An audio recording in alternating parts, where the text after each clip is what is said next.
The day of year function is a function that returns the numerical value of the day of year for all values in a date-time column.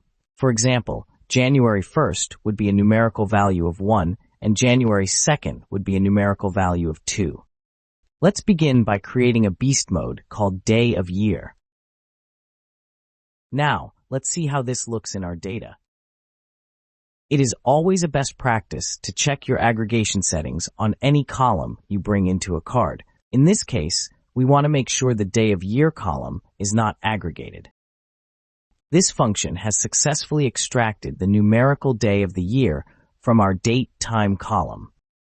Thank you for watching. Follow Arigato Analytics for more tips for Domo users.